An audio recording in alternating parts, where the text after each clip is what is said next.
welcome to the stage.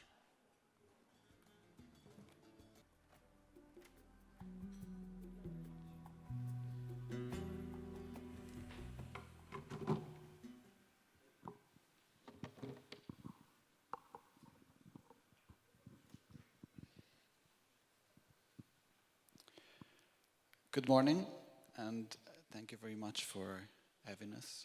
It's such an honor and so exciting to visit a new place, even if it's an early flight in. We think of our job as designing future experiences, and we put people and human and nature at the center of what we want to engage.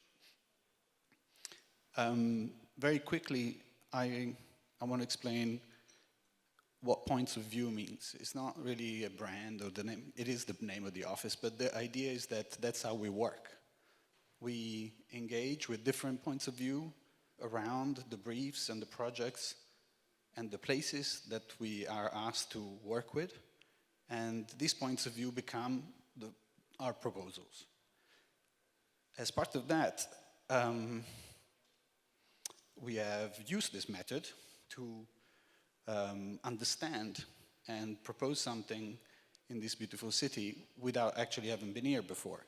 So what we've done is we have set some ambitions and asked around to the internet, to books, to our own history, to colleagues that have worked here before, and kind of defined what this proposition can be about. And so it wants to kind of obviously be part of the future of the city.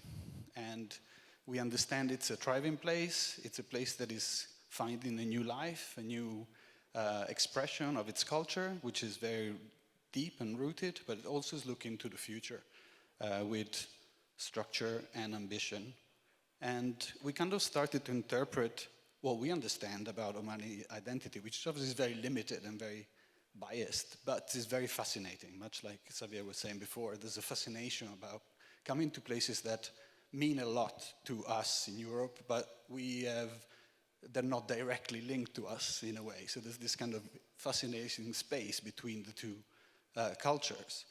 And for us, it's all about understanding how space, environment, and buildings can allow people to find a better life and a better future. And ultimately, I have a background in designing urban dynamics, urban spaces. So for me, buildings are always part of a bigger context. And especially in a place like this, where the context is not there yet. It is all about to come up. So we understood our building as a first action of a new piece of a city for people that are maybe now a kindergarten that will become the citizen of this neighborhood and represent the ambition. We kind of explore this idea through little sketches, which are done with computers these days, but they're a simplified version of what we understand is possible. And I will explain better what we've tried to do with this. So at the beginning, it's a new urban experience. So understanding our ideas inside a system that is coming up in the city. And of course, we imagined a possible master plan for the area. And we focused on this area as the showcase of this new piece of the city, because its presence on the highway and the proximity with the stadium, although the stadium may kind of move elsewhere soon, and the proximity to the mall. And we kind of then looked at it as an environmental space. How can we live a city with, it's warm here, and it's probably going to get warmer like everywhere else. And so we started thinking about how buildings can protect open space and create spaces that are livable as much as possible outside, because life cannot exist without being outside. And so we started having this open corridor system that catch wind, protect from the sun, and kind of create a livable space within them. And then we thought about the program. It's a hotel, mostly for people like me that come here for business. And it's an office, probably for people that are engaging in new business. I'm hearing there's a very thriving startup movement around here. And so we thought that there's something that needs to be more than that combination of things. So we borrowed program from both the briefs for the office and the hotel and created a space in the middle that can be open to everybody. It can be the iconic, maybe Instagram point of this part of the city where part of the program for the hotel and part of the program for the office meet and allow this district, this space to be more than just an hotel and an office, to be a destination for everybody. I'm going to try to go through this quite quickly, but in essence, we have created a street-level landing point. So the car arrival drops visitors, workers, tourists in the space, and then there are 3 accesses: one access to the hotel, one access to this new leisure space, and one access to the office on the other side. And the way it works, we think, is quite simple and straightforward, which is kind of the ambition of all of our projects, that anybody shows up, kind of understand what's going on and gets the most out of it. So there are 3 lobbies at street level, but everything else then happens at a level above, which we'll look at in a minute. And so the ground level is basically dedicated to the functioning of the system, with some offices on one side. The level above, the upper ground, kind of engages with this, again, we don't want to be, I mean, it's traditional, it's one way to describe it. But what we look at when we look at buildings in places that are not our own is kind of an understanding of what works. And that works for the form of the building, for the massing, but also for the environmental approach. Much like the previous presentation said, we kind of try to understand building as if machine didn't exist, and then design the tech to make it perform to the level that we need today. And so the facades and the shade becomes very important in places at these latitudes, and kind of creating spaces that allow people to be able to exist in indoor and outdoor, and this kind of courtyard spaces, which of course are very traditional all over this kind of area, and as well as in Europe, to be the center of the space if we are in them outside when it's possible, but also if we just look at them. And in this case, we try to understand this water, the pool of water, as a very shallow pool that mitigates the humidity of the space. And below that, there's the actual swimming pool, so this is a basement level, and we try to mitigate the need of conditioning with this by using this kind of a glass water pool above. So what we saw before is the roof of the pool, which makes it maybe for another Instagram moment, which we kind of like to put into our project. And in this case, is this mutuated space of the event, the banqueting hall, that belongs to the courtyard in between the hotel and the offices. So we basically created a space where anybody can go and maybe have their banqueting party, their the end of fasting and things, and use the space, but not being at the hotel. And this is how it works. So we are one level up. We only get to this place if we are allowed. So it's a semi-public space. There is a grand stair that allows public access to the banqueting hall if you're just using that as a space. Otherwise, you have all the services and functions of the hotel, working spaces, prayer rooms, library, and restaurants around the courtyard, while the office space on the other side is directly connected through the central block to the yard, but can function independently. And for the office, we kind of created very simple central core building with a tail, which allows us to have a modularity of space that can be subdivided in different ways or used as a totally free space.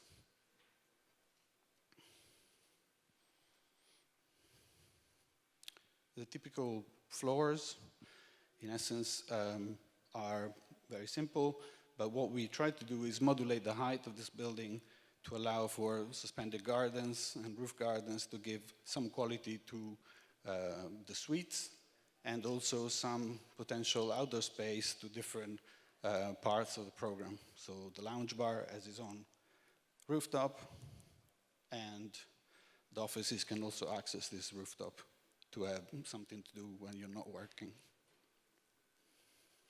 And the rooms should be happy places for everybody. We kind of stumbled on this idea that if some of the future of tourism is a mix between leisure and business. And it happens to me quite often, actually, going to work in a certain location and then inviting my family for the weekend. So this is a kind of a generates an hybrid place. It's not a hotel maybe like this, which is pure either high-end or very leisure-focused, but it's kind of a medium and a mix where hotel work maybe as business hotel during the week and leisure hotel during the weekend. And this kind of, out of a very simple, very straightforward kind of planning, allows to have a variety of spaces that perform functionally in a very simple way, in a combination, very fluid combination between indoor spaces and outdoor spaces, and structurally very functional, so they can work as a unit, but also work as three independent elements.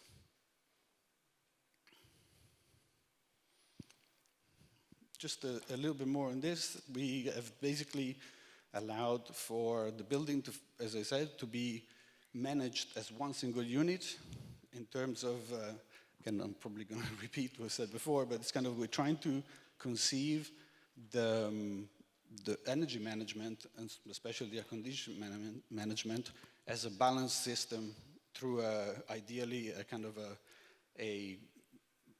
a digital twin system that allows to mitigate the use of energy through the spaces. In simple terms, we think that the energy use for the hotel is kind of complementary to the energy use of the offices. So it makes sense to keep them all together to be able to mitigate the systems for all the plants and machines, although they are also distributed to function independently with this extra resource. The cores function as simply chimney stacks, and we are thinking of using this large basement as generating low temperature air by having a labyrinth under every floor, especially in the base plinth, which allows to cool the air and then circulate it into the system. All the functioning of the hotel is managed from basement level and plinth level. This also allows for making sure that there is some resilience to potentially events like flash floods and things like that. Given that the road is higher, we understood that there's a potential for the impact of flash floods coming down onto the site. So we lift everything off the floor and made the ground floor very protected. And on the roof, we try to have a fifth elevation and make sure that the building has its own outlook from all points of view.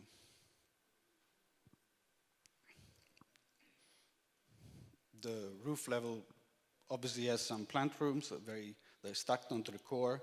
This allows the flexibility for the buildings to function as one element and three different elements. As I said, we work through points of view. So each person that participated in the design of this had an opinion about what the facade should be. And the one thing that we learned is that materials become the more important part of protecting the building and making sure there is resilience through time. So our approach is to generate something that's simple, that is buildable, that is legible. from the people that will live it, which are not necessarily me, or not necessarily architects, or not necessarily it's people that will go there every day. They need to find it comfortable and find it right for them. And materials that link back to tradition and elements are fundamental for that. So compressed stone or ramstone is the more identifying thing, so the new public building. And traditional stone or GRC elements allow us to conceive a building that it's economical, because economy and money have a point of view. It's environmentally performance, because the environment has a point of view. Is buildable, because builders have a point of view. And is in tune with the ability of the construction industry locally, which is growing and getting better and better as always, as everywhere, and is able to be more, but realistically, we need to be able to do things that are very contextual, also from a technological point of view, not only from a cultural point of view. And so we try to embrace this, not in a finite, finished, I know that this works, but as an opening thing. So we come here and say, we think that this is in line with what we understand. And then we always try to have an environmental conscience. We put these are kind of very colorful representation of our mixing of wind, temperature, and shade, and sun exposure. And ultimately, and to conclude, the ambition of our environmental performance is not so much to have a building that has all the certificates that for sure we can get, but it is a building that allows human life to happen with a quality around the spaces that we design through day and through night. And that's what I wanted to tell you about our idea of a future history for this part of Muscat. Thank you very much.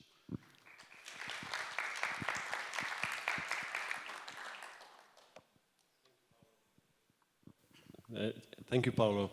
Do we have any questions? Yes. Hello, thank you for your presentation and for the effort made for this competition. And I have one concern about using so many types of arches with different scales that affecting the aesthetic, I think in my opinion, the aesthetic view of your elevations. And also, I notice in terms of practicality, you have two linked functions. The restaurant is in one room, and the kitchen, I mean in one floor, and the kitchen in another floor. So in terms of practicality, I think it's not worked well. And if you can elaborate more in sustainable measures that you considered in your design. Thank you. Sure. We have elaborated the idea of the facade, if I can start from there, as they need to be three distinct elements, right? We see so there's three buildings, and each building has its own personality. And the office, which is kind of facing onto the streets, for us is kind of more embracing the idea of future, and kind of it's very sharp, and it's got lots of vertical elements. We worked on a basis touching on sustainability to never have more than 60-40 glass to solid, which helps the immediate performance of protecting, but also I think is in line with the aesthetic understanding of buildings in this part of the world, which is very important to me. The hotel doesn't have all different arches. What I showed before is our process. Like, we kind of explored a lot of facade. I could have shown you another 20 slides. We ended on this one that you see now, which is a combination of an abstracted geometry that we liked, that is kind of has a depth of 3 different steps, which we recognize in traditional architecture as a pointiness to it, which seems to be a bit more dynamic than a curved arch.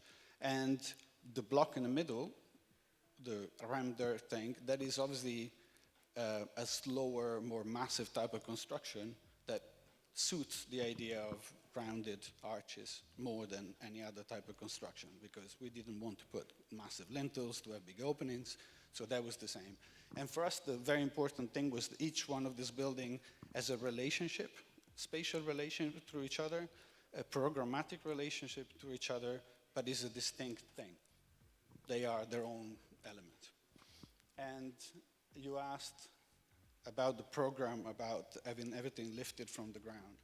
So we thought that there's a very distinct service space to the back of the switch station, because we didn't feel the switch station in the back of the Oman Mall to be a particularly appealing thing to look at. So we used it as a backbone, where we have a loading bay and access to it on the ground floor. It's very functional, very simple. It can be serviced all the time without touching the system and the enjoyment of the space. But at the same time, we know that there's a vertical circulation needed.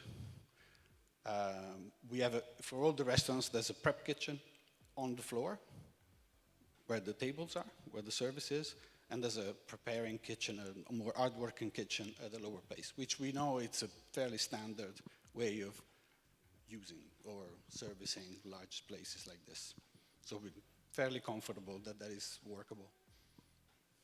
I hope that answers all your questions. I haven't forgotten anything. The sustainable measure, again, so the facade ratio, we talked about using the excavation as part of air cooling systems by inserting labyrinth into all the base plinth and stuff and extracting, lifting air, much like Dirk was explaining much better than me earlier, through the building, and using that as a baseline, and as like helping machines to perform better and use less energy rather than substituting everything. Because modern buildings cannot work like traditional buildings, but traditional technology can help us understand how to make modern building more performing. So we're trying that. And the other thing that we learned through exposure is that all the facades have very little exposure, the minimized exposure to direct sunlight through the geometry and also through the building geometry in an urban space. So all of those things are kind of focused to minimize the energy use of the building.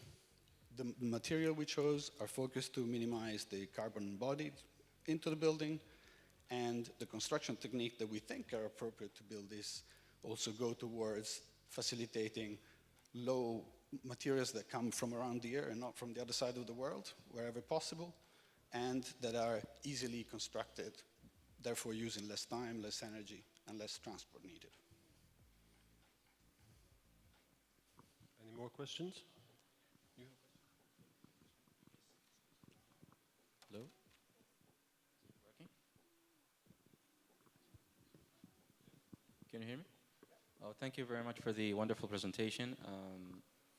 Just talking about the kind of one drop-off access you have for all three buildings from the plaza, do you think that's recommended for mixing a function between an operating hotel and then you have an office building on the other side where it's going to be very busy and not only for the end user but also open for public? Because as you know, it's going to be very busy compared to, just one single function of a project. You're talking now about a mixed-use kind of a project here. So how did you think about resolving that, especially that we're not just talking about pedestrian traffic, we're talking about, normal vehicle traffic as well, as a drop-off, as a parking, back of house access and so on. So the back of house is all dealt with zone circulation on the other side of the building. So at the plaza at the front, there is only kind of our traffic, people that go there to work or to go to the hotel or go to parties. The drop-off area is about 80 meters long, so it's not particularly small. And we think that there's a compatibility with time. People go to the office most often than not. We would assume they will drive their car to the car park, which is as a separate entrance. It's not from that plaza, it's around the building. I didn't show you, but it's kind of at the end, towards the highway. There's a ramp that goes to the basement. So we really see that drop-off as a manned situation and quite light traffic in a way. And with 80 meters means you can stack about 15 cars, which seems reasonable. But yeah, we're not expert on Omani traffic, so we're definitely happy to work out that kind of level of service. We thought that the typology of the building would allow that simplified drop-off. Also, we hope that in the future everybody will have an electric car that drives you, you open the door, you leave, and the car sorts itself out. I'm sure it will happen better here than in Rome, so. I hope that answered your question. Thank you for the presentation. Actually, you went the extra mile by imagining an urban context within which you envisioned your project. I understand this totally. And regarding this, I have two questions. Don't you think that you created disconnectivity between the Oman Mall and your project? Your project welcomes pedestrians from inside the imagined urban context, while as all the services and the back area is to Oman Mall. This connection, from my point of view, and correct me if I'm wrong, or something I missed in your project, it's essential to create this connectivity to add livable aspect to your projects. This is the first question. The other quick question, actually, one of the major requirements in the brief is that to create a landmark, an iconic building that actually have a big fingerprint in people's collective cognition about Muscat. How your building is doing this? Is it the elevation, the material, the mass, the skyline? Can you please elaborate a little bit on that? Thank you. So, if I understand your question, first question is the connectivity with the mall. So we looked at it from a very kind of pragmatic point of view, right? Between this site and the mall, there is an highway fly out, a substation, and there's a link to a part of the mall that doesn't have a door. So we figured that, just being very simple, I wouldn't walk that space. I'm not sure that anybody here will be courageous enough to walk that space. So we kind of backtracked it to the solution that there will be a transport system. And so we dedicated our effort to create an arrival sequence, which you saw in some of the videos, that allows somebody who will come by taxi or by self-driving mini-pod car, whatever it will be, from the mall, and it will arrive to this and get dropped off into this, for us, iconic space. It's not that I don't understand buildings as objects, right? So sure, we look at things on Google Earth and you will see this building driving past the highway. But you and I, when we'll meet and have coffee here, will get off the car and decide if to go through the lobby of the hotel or to the lobby of the small building and have a coffee onto the garden because it's a nice day and we can stay out. And that's the iconic moment. The moment where us as human scale engage with a space that is designed for a human scale. If you drive 100 kilometers an hour on the highway, you will see a very modern looking office building that looks at you and says, hey, I'm new, come and see. And when you come and see it, you discover this kind of jewelry looking thing that you wouldn't expect.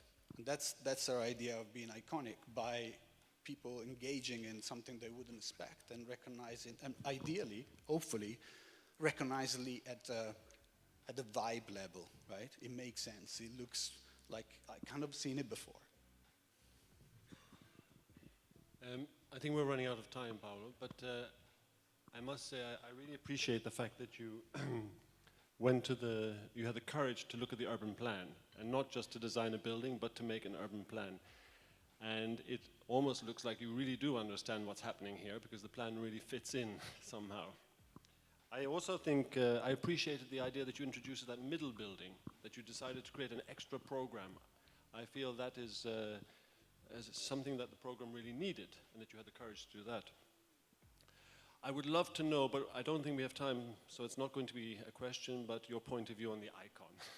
And I think you gave it a bit, and I would probably describe this building as gently iconic, rather than I will take that. Iconic. Yeah. So well done. Thank you very much.